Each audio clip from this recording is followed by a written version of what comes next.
Эдийн засгийн төрөлжил тогтвортой хөгжлийн шинэ өсөл сэтгүүл өөрийн подкасттай болж байгааг та бүхэнд олгоход таатай байна. За бид подкастаа 7-10 хоногт тогтмол хүргэхийг хичээж ажиллах болно. Мөн бид подкастаа бусдын адил видео хэлбэрээр дүрс дуу бичлэгийн өндөр нягтралтайгаар хүргэхийг хичээж байгаа боловч яг өнөөдрийн төвшөнд бидэнд тэр боломж нөхцөл бүрэн дүрэн хангагдаагүй байгаа учраас цаг алдахгүй тулд энэхүү аудио хэлбэрээр эхлүүлээд байна. За манай подкастад хөдөө аж ахуй, жижиг дунд үйлдвэрлэл, доктортой хөгжил зэрэг эдийн засгийн төрөлжилт авчирч болох салбаруудын мэргэжилтэн, судлаач, үйлдвэрлэгч, бизнесмен, захирал, зөвлөх зэрэг олон төрлийн хүмүүсийг оролцуулах болно.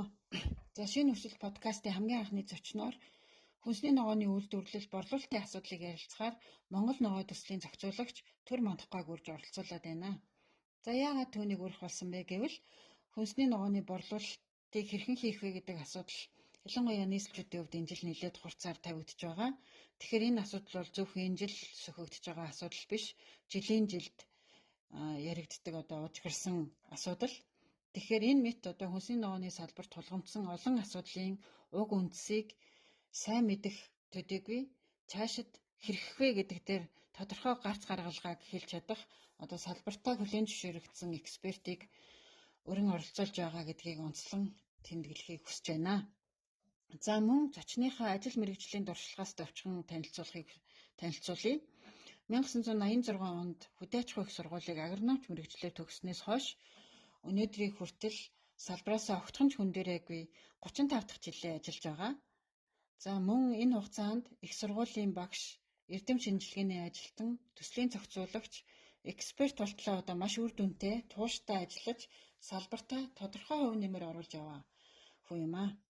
Тухайлбал 2000 оны дундаас Монгол төмс хөтөлбөрийг орон даяар хэрэгжүүлэх ажлыг гардан зохион байгуулж удирдан маш амжилттай хэрэгжүүлсэн бол сүүлийн жилүүдэд мөн Монгол ногоо төслийг орон даяар нэлээд үр дүнтэй хэрэгжүүлээд байгаа. За ингээд зочинтойгоо ярилцлага эхлэе. Ажлын төмс хүнсний ногооны ургацын байдал ямар байна вэ? Та бас гаруй аймгаар ажиллаад ирэх шиг боллоо тий. Байдал газар дээрээ ямар байна? Хураалт хийж игдэх гэж байна. За тэгэхээр энэ хавар төмс хүнсний ногооны тариалт улсын хэмжээнд төлөвлөснөөс илүү тариалагдсан байна. 21 онд яамны төлөвлөснөр бол 17900 гад төмс тариална, 9200 гад хүнсний ногоо тариална гэж төлөвлөсөн юм байна. Тэгээд засгийн газар дүргэн мэдүүлсэн тариалтын дүнгээр үзэх юм бол төмс 19.1 мянган гад, хүнсний ногоо 9.4 мянган гад тариалагдсан байна. За цагуурийн хувьд бол хурд хүнсний хувьд л хэлээд аятайхан 5-6 сар хурд хүнстэй, ер нь тэгээд 7-8 сар ч гэсэн хурд хүнс сард ордог хэмжээнээс аль саруудад ахуй хэмжээгээр орсон газар тариалангийн төв бүсүүдэд. Харин 5-6 сард бол олон жилийн дундчаас арай сэрүүн байсан. Улааны хувьд. Тийм болохоор төмсөн бүжээтэй харьцангуй гайхав. Хүнсний ногоонд бол жаахан дулаан дутагдах шинжтэй. Тэгэхээр энэ хүйтэн сэрүүн нөхцлөөс шалтгаалаад энэ жилийн хүнсний ногооны таримлын ургацад ямар хөө өөрчлөлт гарсан бэ? Хүнсний ногооны хувьд бол энэ жил ургацын байдал ямар байх нь одоогоор ургац тогтоолтын дүн гаргаагүй учраас мэдэгдээгүй байна. Гэхдээ энэ жил бол 5-6-7-8 саруудад бол хурд хүнсний хувьд бол олон жилийн дундчаас ахиу орлоо. Газар тариалангийн төв бүс нутгуудад. Ийм болохоор чигийн хувьд бол хангалт харилцангуй сайн байлаа гэж ойлгож болохоор байна. Харин 5-6 сард ялангуяа шөнийн температур бол нэмэх 5-аас доош байх тохиол нэлээд их харилцангуй чиглэг сэрүүн дуур амьсгалтай байснаас болоод хүнсний ногооны таримлуудын боловсрох хугацаа хэвийн жилүүдэд харьцуулахад бол 14 хоногоор хожуу явагдаж байна. гэж ойлгож болохоор байна. Энээсээ шалтгаалаад өнөөдөр одоо 8 сард зах зээлд нийлүүлэгдэх тургсын ногооны хэмжээ харьцангуй хангалттай байдаг бол энэ жил жаахан ховордоохон талтай байна. За мөн хүнсний ногооны хувьд бол ялангуяа төвийн бүсэд томоохон голын хайсав газруудад тариалт хийгддэг Сэлэнг аймгийн Сэлэнг Дархан уул Орхон аймгийн ногоочдын хувьд л голын эрэг дагуух газрууд үйл тавцсан болоод ургас нэлээд буурах ийм нөхцөл бүрдсэн болов уу гэж бодож байна. Гэхдээ яг хичнээн га талбай, хүнсний ногооны талбай одоо үйл давцсан бэ гэдэг дүн мэдээ бас энэ ургас тогтоолтын ажлын хэсэг дээр нэгтгэж гарах бах. Миний зүгээр сонссноор зөвхөн Дархан уул аймгийн Орхон суманд гэхэд 400 га талбай, хүнсний ногооны талбай үйл давтлаа гэсэн мэдээ байсан. За Сэлэнг аймгийн Хушаад сумд Орхон гол дагуу тариалдаг ногоочдын нэг 40 гаруй га ногоо бас юунд үйл давтлаа гэсэн ийм дүн мэдээнүүд бол байна. Бүх газруудын нэгтгэдэд бол нэлээд их хэмжээний талбай болох байхаа л гэж бодож байна. Энэ хэмжээгээр бол энэ жил зарим төрлийн хүнсний ногооны ургац буурах зах зээлд нийлүүлэгдэх хэмжээ бол багасах болов гэсэн ийм хандлагатай байна. Хүнсний ногооны төрөл тос бүр дээр та жишээ нь бас нөгөө зарим жил бол манайч нөгөө хит их тарснаас болоод төмсөө хайж исэн, луунга яаж исэн тохиолдол зөндөө байдаг шүү дээ. Энэ жил яг төрөл тос бүрээр нь аваад үзвэл ямар хүн өөрчлөлт харагдахаар байна. За төмсний хувьд бол өнгөрсөн жил 230 мянган тонн ургац хурааж авснаа шалтгаалаад төмс бол зах зээлд нийлүүлэлттэй байсан. Ялангуяа одоо Борнол, Жаргасан тэгээд Төв аймгийн ногоочд нөхөн зооронд төмсөө хадгалаад зах зээлд 6-7 сард гаргаж бас боломжийн орлого олдог бас энэ юм бол байхгүй болсон. Өшөө 800 мянгад өгдөг төмс нь бүр унаад 1 кг-ийнх нь нэг шууданых нь 15 мянга төлж одоо болсон жишээ байна. Энэ жилийн ургацын хувьд бол төмсний тариалт хэдийгээр нэмэгдэж гарч ирсэн ч гэсэн түрүүн мэдээр ярьсан ялангуяа төмс ахиухан тариалдаг газруудад энэ чиглэг сэрүүн уур амьсгалаас шалтгаалаад петоптор өвчин нэлээд гарсан. Энэ өвчнээ ургац буурах учраас төмсний ургац бол айхтар одоо өнгөрсөн жилтэй харьцуулахад бол нэмэгдэж гарахгүй болов гэсэн юм байдалтай байна. За байцааны хувьд бол энэ зах зээлд голлон борлуулалт ялангуяа хадгалаад хавар 5-6 сард борлуулалт хийгдэж Hurricane F1 гэдэг сортын тариалт бол ихээхэн нэмэгдэж гарсан. Тухайлбал бид нэр 2020 онд 10 сая ширхэг үр буюу 250-60 гагийн үр борлуулагдаж байсан бол 21 оны хавар одоо 25 сая ширхэг буюу өнгөрсөн жилтэй харьцуулахад бараг 2.5 дахин илүү үр борлогдлоо. Энэ нь бол нэг 900-аас 1000 орчим га тариалагдах үр гэж ойлгож болно. Тийм учраас бол байцааны тариалт бол нэлээд их сайн нэмэгдэж гарчээ. Байцаа бол өөрөө ер нь бол чиглэгдүү сэрүүн уур амьсгал илүү сайн харагддаг учраас энэ жил ургац сайн гарах болов гэсэн юм чиглэл байна. Тэгэхээр одоо намар төдийгүй одоо хаврын борлуулалтанд ч гэсэн байцаа бол хангалттай гарах байх гэсэн бодлого байна. За бөөрөнхий сонгоны хувьд бол энэ хүнсэд аж ахуйн үйлдвэрийн яамнаас тендер зарлаа тодорхой хэмжээний төл сонгон оруулж ирсэн. Энийг 80% хөнгөлөөд өөрөөр хэлбэл 8300 гаруй төгрөгөнд орж ирсэн төл сонгоныг 1600 төгрөгөнд ногоочдод нийлүүлсэн учраас энийг тариалсан ногоочд бол тариалтаа нэмэгдүүлсэн. Ийм болохоор бол бөөрөнхий сонгоны хувьд бол энэ жил бас ургац харьцангуй сайн нийлүүлэлт гайгүй байх ийм магадaltaй байна. За шар манжингийн хувьд бол энэ хавар үрийн дутагдал үүссэн. Тийм учраас шар манжингийн тариалт багассан. Энэтэй холбоотойгоор одоо шар манжингийн нийлэлт бол харьцангуй одоо хэвийн жилүүдэд харьцуулбал дутагдах. Ялангуяа одоо хаврын үед бол дутагдаж гарах байх гэсэн ийм бодлого байгаа. За хүрэн манжин шарлуугийн хувьд тариалт хэвийн байсан. Гэхдээ нөгөө томоохон голын сав газруудад үйл болсноос шалтгаалаад энэ таримлын ургац энэ хоёр таримлын ургац нэлээд буурж гарахаар. Тийм болохоор энэ өвөл хаврын улиралд бол шарлууган шар манжин хүрэн манжингийн нийлүүлэлт зах зээл жаахан дутагдаж гарах болов гэсэн ийм чиг хандлага байна. Гэхдээ энэ бол ургацын балансыг дүн гаргахад нэгтгэгдээд энэ ямар шуухан байх вэ гэдэг нь бол одоо дүн мэдээтэй гарч ирэх баха. Шар манжингийн үр ер нь яагаад тасалдсан? Ер нь COVID-19-тэй холбоотой эсвэл одоо тийм хангалттай хүлцээтэй дотоод? Үгүй энэ ер нь бол шар манжингийн үр бол дотооддоо 100% хангадаг шүү дээ. Ингээд өнгөрсөн жил 2019-20 онуудад шар манжингийн үрийн талбайд одоо манжингийн боос гэж хордон гарч энээсээ шалтгаалаад энэ манжингийн үрийн ургац нэлээд буурах анзаарсан. Хөрс цагуурын нөхцөлийн хувьд ч гэсэн 5 сар жаахан хөрсөндөө цочрол хөдөлгөх өснөөс болоод 20 онд энэ манжингийн их хургамлын нахиа гэмтээд энээсээ болоод одоо хуурамч иш үүсэж манжингийн үрийн ургац буурах нөхцөл бүрдсэн байдаг.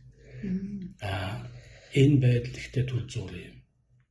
Энэ жилийн хувьд бол бид нар сая яваад ирсэн хянан баталгаа хийлээ. Шар манжингийн үрийн ургац харьцангуй сайн одоо төлөвлөсөн хэмжээнд ургац авахар байгаа. Тийм учраас эрэх хавар бол шар манжингийн одоо үрийн дутагдал үүсэхгүй гэж байна. Тийм. Тэгэхээр танаа Монгол ногоо төслийн хувьд бол одоо хүнсний ногооны үр үйлдвэрлэлээ тэг одоо голлож анхаарал тавьж ажилтгийн хувьд энэ жилийн одоо ургацын байдлаас харахад эрэх хаврын үрийнхээ нөөцийг хэр хангахаар байна. Тэгээ энэ хавар бид нар бас нэлээд арга хэмжээ одоо нэмэлт арга хэмжээ авлаа. Ялангуяа шар манжингийн үрийн үйлдвэрлэлээ нэмэгдүүлэхийн тулд их хургамлыг нэмж одоо ногоочдод тухайн сорт их хургамлыг нэмж өгөх шаарлуун дээр ч мөн ялгаагүй юм арга хэмжээ авсан. Тийм болохоор бид нар бол 4 сард хийхдээ бол 8500-аас 9000 кг үр авахар гэрээ байгуулсан. За сая хянан баталгаа хийсэн дүнгээр үзэхэд бол энэ гэрээ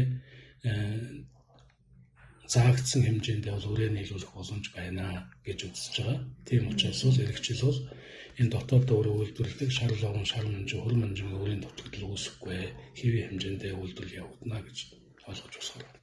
Жил бүрийн намар хүнсний ногооны борлуулалтын асуудал нэлээд хурцаар тавигддаг. За энэ жилийн тухайд нийслэлчүүд болон хэрэглэгчдийн зүгээс шинэ ургацын ногоог Улаанбаатар хотын гудамж талбайд нэлээд одоо өргөн дэлгэр борлуулах хэрэгтэй гэсэн санал хүсэлтийг хэлж нэлээд шүүмжлүүлсэн. Тэгэхээр энэ ужиг асуудлыг ер нь хизээ хэрхэн шийдвэрлэж цэцэг тавих ёстой вэ? За энийг халах ногоочдод боломж олох үүднээс Улаанбаатар хот тодорхой байршлуудыг зааж өгөөд энд нь ногоочд өөрсдөө одоо машин натагаа ирээд борлуулалтаа хийдэг энэ системийг одоо ажиллуулах гэж бараг л 5-6 жил сүүлийн жилүүдэд явагдаж байна. Гэхдээ энэ ажил одоо хийгдэж байна. Гэхдээ хийгдэхдээ жил болгон тодорхой хэмжээний байршлыг өөрчлөх, за тэгээд зохион байгуулалтын улсууд нь өөрчлөгдөх зэрэгээс шалтгаалаад цаг хугацаа алдах асуудал байна. Нэгэнд эрд ургацын ногоо 8 сарын 1 болвол төвөр хураалтаар ороод ирдэг. Ийм учраас 8 сарын 1 гэхэд л энэ байршлууд нь тодорхой болчихсон. Энд ногоочд одоо хэдийн хэмжээний ногоотойгоо орж ирнэ үү, зохион байгуулалтаар ороод энэ цэгүүдээр зогсоод борлуулалтаа хийдэг. Борлуулалтаа хийсний дараа тухайн талбай хог нуушгүйгээр одоо хаягдлгүйгээр цэвэрлээд явдаг. Ийм системд орж болох гэдэг. Гэтэл яг энэ тийм тодорхой байдалд биш учраас нэгдүгээр цаг алдаж байна. 8 сарын 1 гэхэд бол нөгөө 24 байршилд байх цэгүүд нь тодорхой зөвшөөрөл шийдвэр нь гараад ингээд нээлттэй болж чадахгүй байна. Хоёрдугаар ногоочд өөрсдөө бас тодорхой төрийн бас байгууллагын хоршоогоор ингээд нэгдсэн зохион байгуулалтаа ирэхгүй бол энэ тэнд янз бүрийн байдлаар зогсохоороо бас л өөрсдөө нөгөө бүтээгдэхүүнийхээ сав баглаваад нөгөө хоригдл хаягдлгээд янз бүрийн асуудлаа шийдвэрлэж чадахгүйгээсээ болоод шаардлага хангахгүй төвшөнд борлуулалт хийснээс болоод зөрчил үүсэх асуудал үүсэдэг. Тийм болохоор ногоочд маань ч гэсэн өөрсдөө одоо аймаг сумаараа нэгдээ зохион байгуулалтад орж ирдэг байх хэрэгтэй байна. 8 сарын 1 гэхэд Улаанбаатар хотын хэдэн бүх дүүргүүдэд хэдэн байршилд одоо ногоочд ногоогоо борлуулах ёстой. Энийхэн зөвшөөрөл нь өгөгдсөн байх хэрэгтэй байна. Улаанбаатар хотын захиргаа, дүүргийн захиргаа, мэргэжлийн хэлтийн байгууллагууд энд хяналт тавих, зөвлөгөө өгөх ийм боломжоор бүрдсэн байх хэрэгтэй. Торгох шийдэхээс илүү зөвлөгөө өгөх ёстой. Хийгдэхгүй байгаа ажлыг хийлгдэг болгож хэвшүүлэх юм бол энэ ажил ингээд тогтворчих ёстой. За ногоочд ямар гомдол бэрхшээл ярьдаг вөхөр за тодорхой хэмжээнд ингээд ногоогоо оруулж зарах гэхээр байршил тодорхой биш байдаг. За нэг газар очиод ингээд машинтайгаа очиж зогсохоор одоо дүүргийн цагдаа ч юм уу эсвэл одоо альдын байцаагч ч юм уу ирээд одоо хөөж тух асуудал үүсдэг. За тэр байгаа газараа тодорхой ямар нэгэн байгууллага нь дундаас нь одоо түрээсийн мөнгө авах зэрэгээр ингээд иймэрхүү дарамжаалтууд ирдэг гэж ярьдаг. Тэгэхээр намрын ургац, шинэ ургац гарахаар анхны үнэ нь маш өндөр үнэтэй. Тэгээд нийлүүлэлт, ногооны нийлүүлэлт сайжрахаар огцом одоо нөгөө үн доошлж унах жишээтэй байна. Энэ байдлыг одоо хэрхэн засч болох вэ? Жишээ нь одоо хэрэглэгчтэй боломжийн үнээр очдог, мөн үйлдвэрлэгчд болон ногоочд өөрсдөө бас хохиролгүй байх тийм бодит үнийг тогтоох боломж хэр байх вэ? Хүнсний ногоо тариалагч ногоочдыг тогтвортой орлоготой, тогтвортой бизнес эрхэлдэг байлгахын тулд энэ борлуулалтын үн тогтвортой баймаар. Одоо зөвхөн нэг намрын нэг хэсгээ 1-2 сарын хугацаанд нийлүүлэлтэн дэлгэлтээс ихтгэхэд л тэгээд үнийн одоо бараг л бодлоготой юм шиг ингээл буулгаал өөр өөртгөөс нь доош нь оруулаад байхаар ногоочтой энэ чинь үндэ цаашдаа амьдрах боломжгүй болж хүнийг ингэж шоогож болохгүй. Тийм болохоор энэ намрын үн тогтох процесс бол ногоочд зохион өөрсдөө бол бас зохион байгуулалтад оролцох хэрэгтэй байна. Дээр нь энэ борлуулалт хийх газруудаа өөрсдийнхээ үн уртаг, бүтээгдэхүүний үн уртаг, орлогын түвшингээ зөв ойлголцож доод үнийн хязгаарыг тогтоогоод энээс доош оруулдаггүй байх юм бол их чухал. Хэрвээ одоо хитрхи их багуунаар намар үнийг унгадаггүй бол хаварч гисэн одоо үнийг ногоочд ингэж өсгөх айхтар одоо бүр дээш нь ингэж өсгөх юу гарахгүй шүү дээ. Яагаад гэвэл үндсэндээ бол алдсан алдагдлаа нөхөхийн тулд намар үнийн хувьд алдсан алдагдлаа нөхөхийн тулд хавар одоо үнэ өсгөж байна. Энэ нь бол ченжүүдээс бас болж байгаа ногоочд гэсэн тодорхой хэмжээнд үнэ нэмэх асуудал үүсэж байгаа. Энэ асуудлыг зөв зохистой ил тод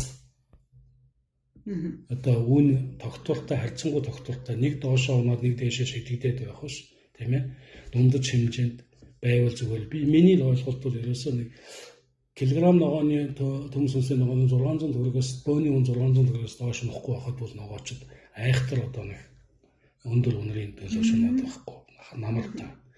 Хавар мэдээж хэрэг эн чинь өвлжөнгөө зооронд хадгалж тээвэрлэлт бусад нөхцлүүд үүснэ эрдэнэ нийлүүлэлтийн хуулиар ингээ бодоход бол нэг 800-аас 1000 орчим төгрөгт бол бөөний үнэ барихад бас болохгүй юм байхгүй. Цаашаа үн нэмдэг шат амжилт нь багасаад хэрэглэгчд бол нэг 1500 2000-аас хэтрэхгүй ногооны үн очиж явахад бол ингээл болчих юм байна. Энийг бол одоо зөв бодлого баримтлаад аль талын оролцогч тал ингээ зөв бодоод явах юм бол энэ бол бас болохгүй зүйл биш.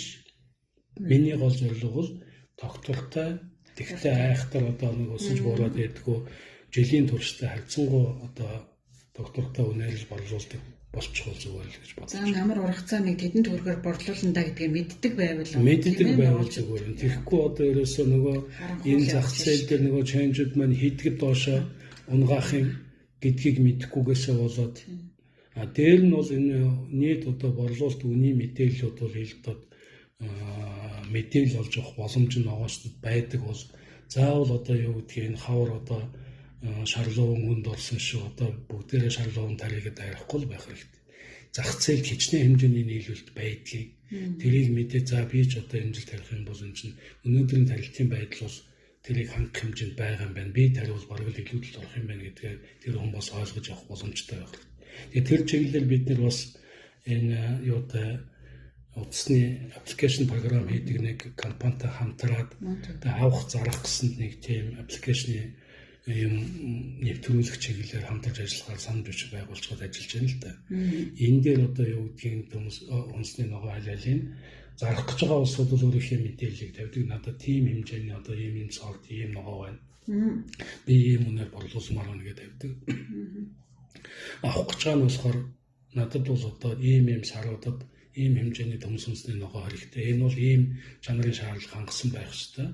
Би бол ийм үнээр авах боломжтой гэдгээ тавиад ингээд хоорондоо энэ юу гэдгийг аппликейшнээр шууд харилцах дундын зуршлагчгүйгээр борлуулалтаа бас хоорондоо шууд хийгээд явах юм боломж бүрдэх юм бол энэ үнийн хэлбэлцлийн асуудал гайгүй уулзах гэсэн бодлоо. Таны хувьд бол одоо ингээ Монгол ногоо төслийг Монгол төмс төслийг те эхлүүлээд одоо Монголын одоо төмсний үрийг шинжлэх те сортыг шинжлэх асуудлыг бол бүрэн ингэж шинжилж хийж чадсан үр дүнд үзүүлсэн шүү дээ. Одоо Монгол ногоо төсөл дээр бол ингээд ялчгүй бас хүнсний ногооны үрийг шинжлэх одоо бас тариалах тий одоо энэ зохистой дадлыг нэвтрүүлэх гэдэг ингээд цогц юм хийж ийн. Ер нь яг Монгол ногоо төслийн хувьд өнөөдрийн байдлаар яг одоо Монголын төмс хүнсний ногооны салбарт ямар хувь нэмэр оруулаад байна вэ? Хичнээн одоо нийт тариалангийн талбайн тариаланчдын хэдэн өв нь яг Монгол ногоо төслийн үр шимийг хүртэж ямар үр дүн үзүүлээд байгаа юм бэ?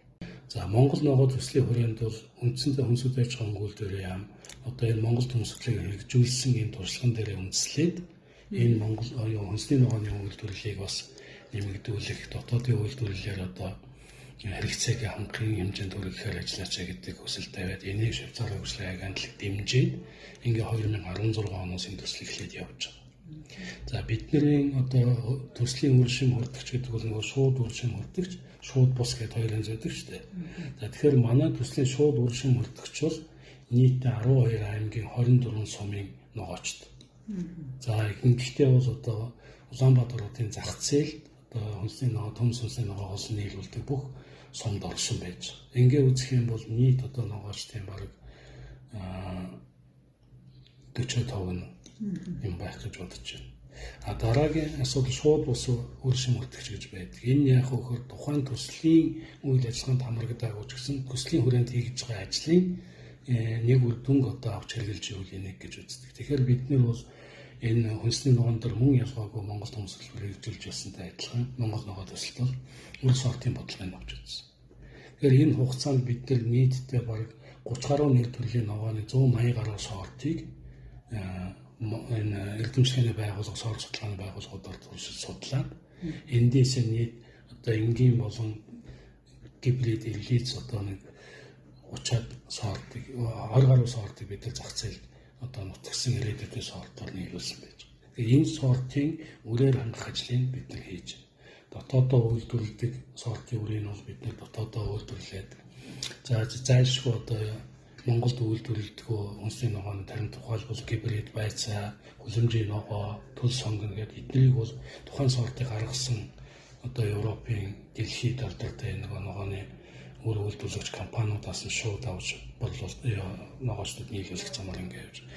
Ингэхийн бол үндсэндээ бол бараг нийт Монголд хүнсний ногоо тариалж байгаа иргэдийн 80 гаруй хувь бол 80-90% бол энэ үр шимийг одоо шууд бусаар үр шимийг хурдж явж байна л гэж ойлгож байна. Үүний үр дүнд ер нь импорт яаж буурсан юм бэ? Яг одоо өнгөрсөн жилийн ч юм уу тоо, сүүлийн тоо. За бид нар одоо 2020 оны нэг тоо харж ирсэн. Ингээд бол байцааны импорт бол нэг 5600 тонноор буурсан байна лээ өмнөх жилтэйгээ харьцуулахад. За өнгөрсөн жил бол сонгоны бөөрөнхийн сонгоны үйлдвэрлэл айхтар өсөөгүй. Яагаад гэвэл үйлдвэрлэл нь нэмэгдсэн боловч байгаль цагуурын нөхцлөөр сонгоны ургац буурсан. Энээс хамааран. Харин энэ жилийн хувьд бол одоо сонгоны үйлдвэрлэл бол гарцаагүй нэмэгдэн дотоодын үйлдвэрлэл нийлүүлэлт. Ингэхээр бол нэг гаднаас импортоор авч байгаа сонгон миний зүгээр ойролцоо тооцоогоор бол бараг 30-40% буурах болов импорт гэсэн ийм хүлээлт байна. А байцааны хул өшөө өнгөрсөн жилдээ харьцуулахад тариалт нь 2.5 дахин нэмэгдсэн юм чинь энд бол импорт маш их хэмжээгээр байна. Би хэлж чадахгүй байна. За ярилцлага ингээд өндөрлөе. Энэ удаа бид төмс хүнсний ногооны ургацын байдал, үн ханш, борлуулалт зэрэг цаг үеийн асуудлаар товчхон ярилцлаа. Хүнсний ногооны салбар бол өөрөө монголчууд хоол ундтай байх хэсэгтэй холбоотой маш том салбар учраас энэ салбарын асуудлын гүн рүү норж харах юм бол дотоодын үйлдвэрлэл хангамж, техник технологийн шинжилэл, үр сортын бодлого, хүнсний аюулгүй байдал, за цаашлаад ногоочдын эдийн засаг нийгмийн асуудал гэдэг өргөн хүрээнд ярилцах сэдв үлдэж байна. Тэгээд энэ үлдэж байгаа сэдвэрээ төр мандахгүйтэйгээ иргэн уулзаж ярилцах боломжтой гэдгийг хэлье. За манай подкастын хамгийн анхны дугаарын зочноор өргөдөж ярилцлага өгсөн танд баярлалаа. Шинэ өсөл подкастын дараагийн дугаараар шинэ зочинтой уулзъя.